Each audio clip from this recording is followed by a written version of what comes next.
In the first part, we saw how Yukito, the son of a cult leader, was thrown into the sea by his father as part of a succession ritual. Yukito's father believed that Mitama, the god they worship, would save him, but he drowned. He was then reincarnated into a world where there are no gods and found himself in an isolated village reserved for people who go against a strange system called the end-of-life system, whereby people voluntarily kill themselves. Over time, Yukito made a good life for himself in the village, but it got interrupted when the state kidnapped his friends to have them killed. Desperate to save them, Yukito summoned Mitama to save him. And she did, but lost her powers. Now, Yukito must help Mitama get her powers back by getting more followers to worship the god in a godless world. Sometime after, Yukito converted many of the villagers, and the Emperor sends his elite unit of Archon to attack the village. However, it turns out that one of the Archons named Loki has a plan to assassinate the Emperor and decides that Yukito and Mitama are the people she needs to execute the plan. The story continues when Atar finds out about Loki's plan to betray the Emperor. Loki reiterates her true intentions to make sure that everyone heard right. However, Yukito is reluctant to fully believe this because he knows that the Archons are created to serve the Empire mindlessly. Enraged by Loki's betrayal, Atar attempts to attack her, but Loki stabs her in the back. With Atar subdued and yelling in pain, Loki reveals with the click of her fingers that the stab was also an illusion. In reality, Atar is only bound and has suffered no injuries. Afterward, Loki asks Yukito and Mitama if they're ready to follow her to the capital. They agree and make their way to the Imperial Palace after a short while. Arriving at the castle, Loki takes them to the audience room where they meet the Emperor sitting on his throne. Immediately, Atar throws herself to the ground, apologizing to the king for failing her mission to wipe out the isolated village. Shockingly, the king commends her efforts and reveals that he knows about Yukito's goal to revive the belief in gods. The Emperor further states that he finds Yukito's mission amusing, revealing that years ago, different nations fought each other because of their gods and beliefs. The eradication of the concept of gods was done to ensure that the people were controlled properly, so that the wars and destruction would not repeat themselves. Suddenly, Mitama senses something strange about the room, so she walks toward a pillar and destroys it, causing the entire room to vanish. It turns out that the entire throne room was another illusion by Loki, and that they've been talking to a corpse all the while. At this point, Loki commends Mitama for seeing through the facade, and reveals that the high-tech facility they're in was created by the Emperor who died many years ago.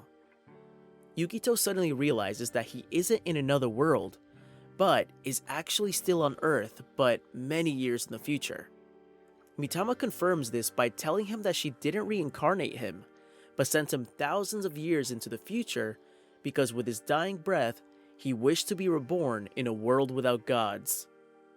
Loki chimes in, suggesting that they destroy the facility to free the Archons and the people from its control, but Yukito gets enraged by the fact that Mitama toyed with his life and attacks the Archon. Loki tries to fight back, but Yukito quickly subdues her since she doesn't possess any power when she's near the facility or the Imperial Castle. Pinning her to the ground, he asks that she tell him all her plans. Loki then reveals that after seeing how soulless and mindless the people were, she did some research and discovered a time when gods existed. To further investigate, she disguised herself as Klen and infiltrated the isolated village to find out why certain people resisted the country system. Loki reveals that it was then that Yukito and Mitama came along. She then found some similarities between the gods and the Archons and concluded that they were built to be like gods. To prove her theory, she traveled to a village where she got some followers that increased her power when they worshipped her. Finishing her confession, Loki begs Yukito and Mitama to destroy the facility and the machines so they can free the mindless people. Atar interrupts, reminding Loki that they were built to serve the Empire, but Loki reveals that she already shared her plans with the other Archon, and they're on board. Yukito presumes that the Archons would cause chaos, once they are free, but agrees to destroy the facility with Mitama's help. After destroying the palace, Loki has a suspicious look on her face, knowing that the reign of gods would soon continue, but Yukito is unfazed by her plans because he still intends to make Mitama the only god in the godless world. After the destruction of the Imperial Palace and the machines, the people of the village throw a small party to celebrate because the end-of-life system is no more. After the party, Loki tells Yukito that she'll do everything in her power to become a god, and leaves the powerless Atar with them in the village. On her way out, Bertrand confronts her and warns her to do away with any bad plans she has for the village, but Loki temporarily turns Bertrand back into a man, so she follows Loki to the Empire to hopefully become a man again permanently. Back in the village, Atar considers suicide until Yukito gives her hope of becoming a god herself and rebuilding the assembly. Later, Yukito announces Atar is now their second god and also grants her half of Mitama's power by sharing the believers. Elsewhere, Siluriel discovers that Archon Dakini already has 10,000 believers, having based her religion around sex, lust, and perversion, with priestesses that are perceived to be very perverse. Yukito decides to infiltrate the church with Mitama, Roy, and Allura as fake believers, and hijack the 10,000 believers from the inside. When Rich, the chief priest, takes them to Dakini for initiation, Yukito panics because the initiation involves being locked in a room with Allura while under a powerful lust spell. Thanks to the training he received from his father, he manages to summon the discipline to resist until Mitama arrives to rescue them. The unused lust energy passes into Rich when she enters the room, causing her to reveal she is a virgin who does not believe in Dakini. Realizing Mitama is also a god, she requests her help in destroying Dakini's perverse religion. At the Imperial capital, Loki shows Bertrand that without the assembly, society has begun to fail, and chaos is now the order of the day. Elsewhere, Rich admits to Yukito that she was a deviant whose love of erotic media made her an expert in such perverse matters. Eventually, she was made chief priest in Dakini's religion for her erotic knowledge and fake expertise. After Yukito promises to destroy the church, she approves their fake membership, hopeful that it would help take down Dakini. Meanwhile, Mitama gets weaker because during her absence, her followers spend more time worshipping Atar. As part of their plan, Yukito asks Richie to spread modern sexual knowledge, toys, and medications summoned from Japan, causing Dakini's followers to worship Rich while Dakini is absent. Enraged, Dakini brainwashes Roy by teaching him that touching himself is acceptable, so he betrays Yukito's plan. As a result, Yukito, Rich, Mitama, and Allura are accused of heresy, but Rich, who was tutored in acting by Yukito, convincingly fakes absolute loyalty to Dakini and begs to be punished at their trial. This act gains Rich more support from Dakini's believers because, to them, someone so loyal to Dakini can't be a heretic. When Dakini realizes that she could be faced with a possible rebellion, she postpones the trial and imprisons them.